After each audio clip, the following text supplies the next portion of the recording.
I want to talk a moment about taxation without representation. And we've got some serious issues here with regards to edibles and consumption and taxation. Well, you're not really supposed to tax for things that you can consume, such as liquor or marijuana.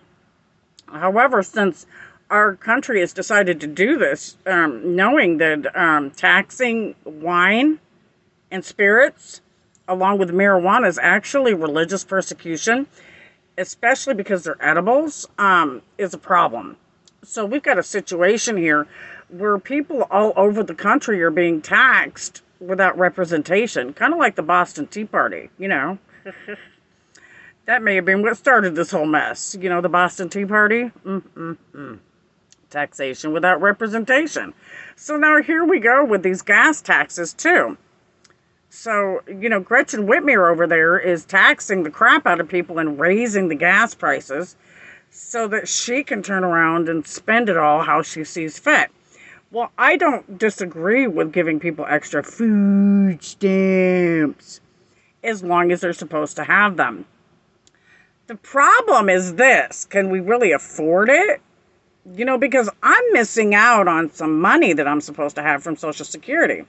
Is that where she's getting the money to do all this from?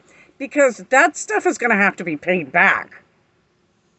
I'm not the only one missing money that I'm supposed to be receiving from Social Security and Department of Defense. I've got a laundry list of other people who are supposed to be drawing off of people that aren't receiving their money. I don't know if it's only happening in the state of Michigan or if it's widespread throughout the country. That's the only issue that we have here. It's a fact that I'm missing money because I was deemed to be totally and permanently disabled before the age of 21. So I'm supposed to be drawing off of Richard Erickson's Social Security. I'm also supposed to be receiving an insurance check because my mother died and was listed as a totally and permanently disabled dependent, which gives me a trust with the military, a trust account. So we've got some missing things here, along with the fact that all my property was wrongfully taken, kind of like Al Capone's was, which is actually religious persecution, considering they weren't supposed to touch my stuff to begin with because it was all supposed to be in trust held by the Department of Defense. So how many other people is this happening to? Because I have at least one other person that I know of that it happened to.